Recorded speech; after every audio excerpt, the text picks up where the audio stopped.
வணக்கம், நமஸ்கார், welcome back to my channel. என் பேர் உமா. இந்த வீடியோவில் இன்றைக்கி நம்ம ஒரு சின்ன கதை பார்க்க போகிறோம். ஒரு குட்டி கதை. கதையை ஹிந்தியில் கஹானி அப்படின்னு சொல்லுவாங்க. கதைகள் மூலம் ஹிந்தி கற்றுக்கொள்வது எளிது அப்படிங்கிறத இந்த கதை மூலமாக நம்ம தெரிஞ்சுக்கலாம்.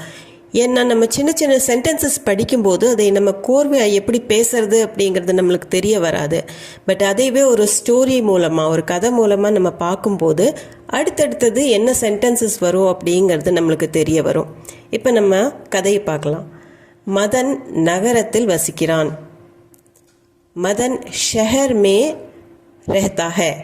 மதன் ஷஹர் மே அப்படின்னா நகரம், நகரத்தில். ரஹ்தா ஹை அப்படின்னா வசிக்கிறான். இது மதன்கிறது ஒரு ஆண்கிறதுனால ரஹ்தா ஹை. மதன் ஷஹர் மே ரஹ்தா ஹை.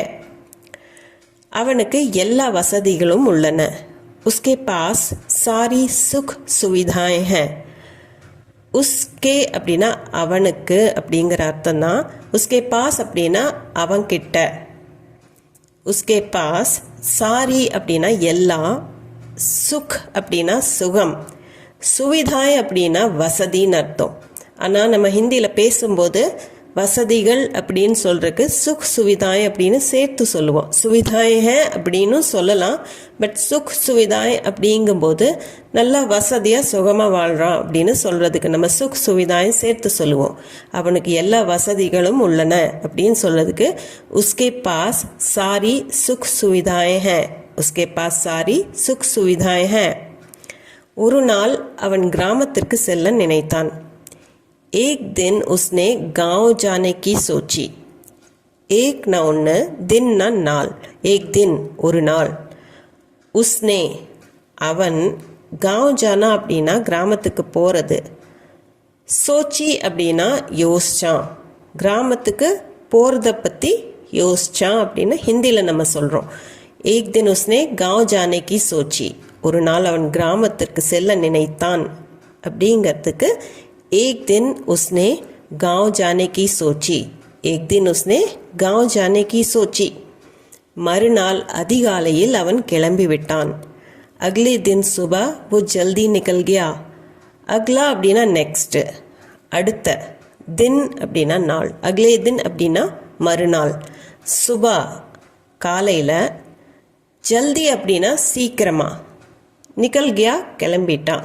காலையில் சீக்கிரமாக போகிறதுக்கு தமிழில் நம்ம அதிகாலையில் அப்படின்னு சொல்கிறோம். ஹிந்தியில் சொல்லும்போது சுபா ஜல்தி அப்படின்னு சொல்லுவோம். ஸோ மறுநாள் அதிகாலையில், அக்லே தின் சுபா அவன் கிளம்பி விட்டான். ஓ ஜல்தி நிக்கல் கியா, அதிகாலை அப்படிங்கிறதுக்கு ஜல்தி நிக்கல் கியா. அக்லே தின் சுபா ஓ ஜல்தி நிக்கல் கியா. கிராமத்தை அடைய அவனுக்கு 4 மணி நேரம் ஆனது. உசே गांव पहुँचने में 4 घंटे लगे. உசே அப்படின்னா அவனுக்கு, गांव கிராமம், பहुँचना அப்படின்னா போய் சேர்றது. கிராமத்தை அடையறதுக்கு गांव पहुँचना. पहुँचने में அடையறதுக்கு 4 घंटे அப்படின்னா 4 மணி நேரம். லகே அப்படின்னா ஆனது. கிராமத்திற்கு அடைய, गांव पहुँचने में அவனுக்கு 4 மணி நேரம் ஆனது. உசே 4 घंटे लगे. उसे गांव पहुँचने में 4 घंटे लगे. मदन நேராக தன் வீட்டிற்கு சென்றான். மதன் சீதா अपने घर गया. மதன் சீதா அப்படின்னா ஸ்ட்ரெயிட்டா, நேரா. அப்னே கர் தன்னுடைய வீட்டுக்கு. கயானா சென்றான். பாஸ்ட் டென்ஸில் ஜானாக்கு கயான் தான் வரும். மதன் சீதா அப்னே கர் கயா. மதன் நேராக அப்படிங்கிறதுக்கு மதன் சீதா வீட்டிற்கு சென்றான். அப்னே கர் கயா தனது வீட்டுக்கு சென்றான். மதன் சீதா அப்னே கர் கயா. இப்போது அங்கு யாரும் வசிக்கவில்லை. வஹா அப் கோய் நஹி ரஹ்தா தா. வஹானா அங்க, அப் இப்போ, கோய் யாரும், நஹி அப்படின்னா இல்லைங்கிற அர்த்தம். நஹி ரஹ்தா தா வசிக்கவில்லை. ஸோ இப்போ இங்கே பார்த்தீங்கன்னா நஹி ரஹ்தா தா அப்படின்னு நம்ம சொல்கிறோம்.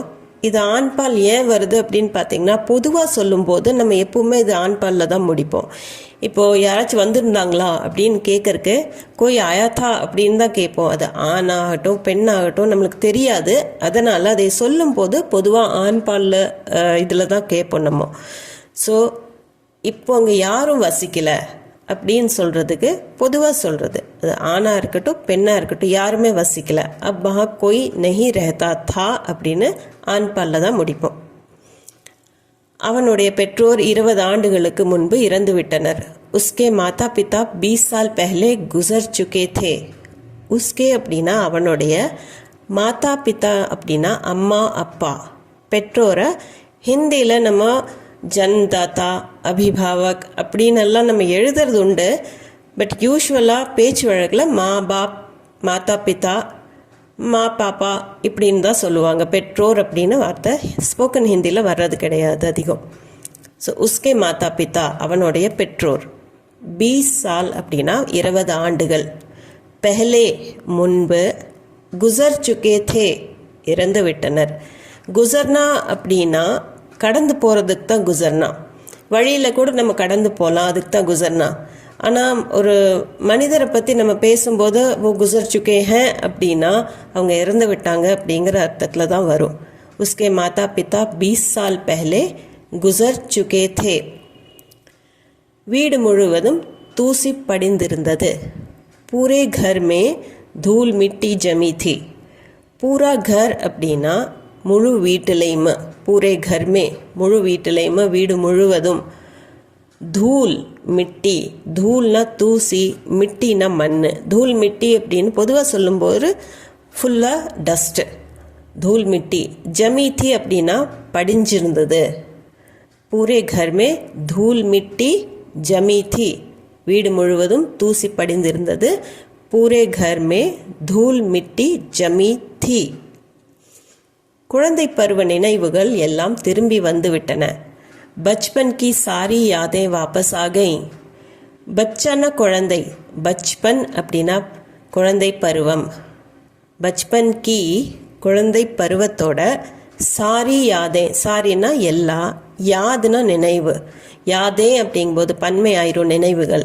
வாபஸ் ஆகை திரும்ப வந்துடுச்சு. வாபஸ்னா திரும்ப, ஆகைனா திரும்ப வந்துடுச்சு. ஸோ பச்பன் கி சாரி யாதே வாபஸ் ஆகை. குழந்தை பருவத்தின் நினைவுகள் பச்பன் கி சாரி யாதே திரும்பி வந்து விட்டன. வாபஸ் ஆகை. பச்பன் கி சாரி யாதே வாபஸ் ஆகை. அவன் வீட்டை சுத்தம் செய்ய ஆரம்பித்தான். உஸ்னே घर साफ करना शुरू किया. உஸ்னே பாஸ்ட் டென்ஸில் அவன்கிற அர்த்தம். घर வீடு, சாஃப் கர்னா அப்படின்னா க்ளீன் பண்ணுறது, சுத்தம் செய்யறது. ஷுரு கியா அப்படின்னா ஸ்டார்ட் பண்ணிட்டான், ஆரம்பிச்சிட்டான். வீடு முழுக்க தூசி இருந்தது, அதை சுத்தம் பண்ண ஆரம்பிச்சிட்டான். உஸ்னே घर அவன் வீட்டை, சாஃப் கர்னா ஷுரு கியா சுத்தம் செய்ய ஆரம்பிச்சிட்டான். உஸ்னே घर साफ करना शुरू किया. उसने घर साफ करना शुरू किया. அலமாரியில் ஒரு பழைய டயரி இருந்தது. अलमारी में एक पुरानी डायरी थी. அல்மாரி அப்படின்னா அலமாரி தான். தமிழ்லேயும் அதே வேர்டு தான், பட் இதில் அல்மாரின்னு சொல்கிறோம். அது தமிழில் சொல்லும்போது அலமாரி அப்படின்னு சொல்கிறோம். அல்மாரி மே அலமாரியில், ஏக் ஒரு, புராணி அப்படின்னா பழைய, டைரி थी டைரி இருந்தது. அல்மாரி மே ஏக் புராணி டைரி थी அலமாரியில் ஒரு பழைய டைரி இருந்தது. அல்மாரி மே ஏக் புராணி டைரி थी. டைரி பெண்பால் வார்த்தை, அதனால தீல முடியுது. அதன் பக்கங்கள் மங்கி போயிருந்தன. உஸ்கே பன்னே ஃபீகே தே. உஸ்கே அப்படின்னா அதோடைய, பன்னா அப்படின்னா பக்கம், பேஜை தான் பன்னான்னு சொல்கிறது. பன்மைக்கு பன்னேன்னு வரும். ஃபீக்கா படுனா அப்படின்னா மங்கி போகிறது இந்த இடத்துல. பட் யூஸ்வலாக ஏதாவது டேஸ்ட்லெஸ்ஸாக, ஏதாவது நம்ம சாப்பிட்ற டிஷ் டேஸ்ட்லெஸ்ஸாக இருந்தால் அதையும் ஃபீக்கான்னு சொல்லுவோம். இந்த இடத்துல ஏதாவது மங்கி போயிருந்தா அதுக்கும் ஃபீக்கான்னு சொல்கிறோம். கலர் போயிருந்தா துணிகளில் அதுக்கும் ஃபீக்கா ஹோக்யா அப்படின்னு சொல்லுவோம். ஸோ இந்த இடத்துல அதன் பக்கங்கள் மங்கி போயிருந்தன அப்படின்னு சொல்கிறதுக்கு உஸ்கே பன்னே ஃபீகே தே. உஸ்கே பன்னே ஃபீகே தே. மதன் உற்சாகமாக படிக்க ஆரம்பித்தான். மதன் நே உத்சாह से पढ़ना शुरू किया. மதன் நே, அகெயின் இந்த நே வந்து பாஸ்ட் டென்ஸில் வரும். உத்சாह से அப்படின்னா உற்சாகமாக, உத்சானா உற்சாகம், உத்சாह से உற்சாகமாக. பढ़ना படிக்க, ஷுரு கியா அப்படின்னா ஆரம்பித்தான், ஸ்டார்ட் பண்ணான். मदन ने उत्साह से पढ़ना शुरू किया. மதன் உற்சாகமாக மதன் ने उत्साह से படிக்க ஆரம்பிச்சான். पढ़ना शुरू किया. மதன் ने उत्साह से पढ़ना शुरू किया.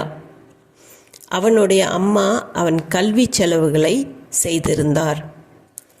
उसकी माँ ने उसकी शिक्षा का खर्च उठाया था. उसकी माँ அப்படின்னா அவனுடைய அம்மா. उसकी माँ ने அவனுடைய அம்மா. उसकी அவனுடைய शिक्षा அப்படின்னா கல்வி செலவு. शिक्षा का खर्च அப்படின்னா கல்வி செலவு. शिक्षाங்கிறது படிப்பு, खर्चனா செலவு. उसकी शिक्षा का खर्च அப்படின்னா அவனுடைய கல்வி செலவுகளை. उठाया था அப்படின்னா அதைய அவங்க தான் செஞ்சாங்க. ஸோ खर्च उठाना அப்படின்னா செலவு செய்யறது. நம்ம ஏற்றுட்டு அதை செய்யும் போது அதை खर्च उठाना அப்படின்னு சொல்கிறது. उसकी माँ ने उसकी शिक्षा का खर्च उठाया था. தன் நகைகளை விற்று அவனை படிக்க வைத்தாள். अपने गहने बेचकर उसे पढ़ाया. अपने அப்படின்னா தன்னுடைய, கெஹனா அப்படின்னா நகை, பன்மைக்கு கெஹனேன்னு வரும். ஒருமை கெஹனா, பன்மை கெஹனே. बेचना விற்கிறது, बेचकर விற்று, உசே அவனை, பढ़ाया அப்படின்னா படிக்க வைத்தாள். अपने गहने बेचकर தன் நகைகளை விற்று, உசே பढ़ाया அவனை படிக்க வைத்தாள். अपने गहने बेचकर उसे पढ़ाया. अपने गहने बेचकर उसे पढ़ाया. அப்பாவும் வேலையை இழந்திருந்தார். पिता की नौकरी भी चली गई थी. पिता की नौकरी அப்படின்னா அப்பாவோட வேலை. நौकरीனா வேலை. அப்பாவோட வேலைக்கு पिता की नौकरी भी அப்படின்னா அப்பாவோட வேலையும். தமிழில் அப்பாவும் வேலையை அப்படின்னு சொல்கிறோம். पिता की नौकरी भी அப்பாவோட வேலையும். चली गई थी அப்படின்னா அதுவும் போயிருந்தது. ஸோ நौकरी चली गई அப்படின்னா வேலை போயிடுச்சுன்னு அர்த்தம். இந்த இடத்துல पिता की नौकरी भी चली गई थी. அவன் பெற்றோரை நினைத்து மிகவும் வருத்தப்பட்டான். माता पिता के बारे में सोचकर वो बहुत दुखी हुआ. माता पिता பெற்றோரை சொல்கிறாங்க, அம்மா அப்பா. माता पिता के बारे में அப்படின்னா அவங்கள பற்றி, सोचकर நினைத்து, वो அவன், बहुतना மிகவும், துக்னா கஷ்டமாக இருக்கிறதுக்கு தான் துக் அப்படிங்கிற. துக்கி ஹுவா அப்படின்னா வருத்தப்பட்டான். ஸோ துக் ஹோனா அப்படின்னா வருத்தமாக இருக்கிறதுக்கு தான் துக் ஹோனா. அவன் வருத்தப்பட்டான்னு சொல்கிறதுக்கு துக்கி ஹுவா. மாதா பிதா கே பாரே மே சோச்கர் அவன் பெற்றோரை நினைத்து, वो बहुत दुखी हुआ அவன் மிகவும் வருத்தப்பட்டான். மாதா பிதா கே பாரே மே சோச்கர் वो बहुत दुखी हुआ. மதனின் கண்களில் கண்ணீர் பெருக்கெடுத்தது. மதன் கி ஆँखों में आंसू भर आए. மதன் கி ஆங்க் அப்படின்னா மதனுடைய கண். ஆँखों அப்படிங்கிறது பன்மையில் நம்ம அந்த மே வரும்போது, இந்த வேற்றுமை உறுப்பு வரும்போது ஆँखों में அப்படின்னு அது மாறிடும். ஆँखेங்கிறது ஆँखों में. ஆசு அப்படின்னா கண்ணீர், டியர்ஸ் அப்படிங்கிறதுக்கு ஆசு. பர்னா அப்படின்னா நிறைஞ்சிடுறது. பராய் நிறைஞ்சு வந்துடுச்சு. மதன் கி ஆँखों में ஆசு பராய் மதனின் கண்களில் கண்ணீர் பெருக்கெடுத்தது. மதன் கி ஆँखों में ஆசு பராய் அவர்கள் மீது தான் அடிக்கடி கோபப்படுவது அவனுக்கு நினைவுக்கு வந்தது. உசே யாத் ஆயா कि वो अक्सर उन पर गुस्सा हो जाता था. உசேனா அவனுக்கு, யாத் ஆயா அப்படின்னா நினைவுக்கு வந்தது. கி அப்படிங்கிறது என்ன என்றால், वो அவன், அக்சர் அடிக்கடி, உன் பர் அவர்கள் மீது, குஸ்ஸா ஹோனா அப்படின்னா கோபப்படுறது, குஸ்ஸா ஹோ ஜாத்தா தா கோவப்படுவான், அடிக்கடி கோவப்பட்டுட்டு இருந்தான். அவனுக்கு நினைவுக்கு வந்தது என்னன்னா அவங்க மேலே அடிக்கடி கோவப்பட்டு இருந்தது. உசே யாத் ஆயா कि वो अक्सर उन पर गुस्सा हो जाता था. அவர்கள் மீது தான் அடிக்கடி கோவப்படுவது அப்படிங்கிறதுக்கு உன் பர் குஸ்ஸா ஹோ ஜாத்தா தா அவனுக்கு நினைவுக்கு வந்தது. உசே யாத் ஆயா.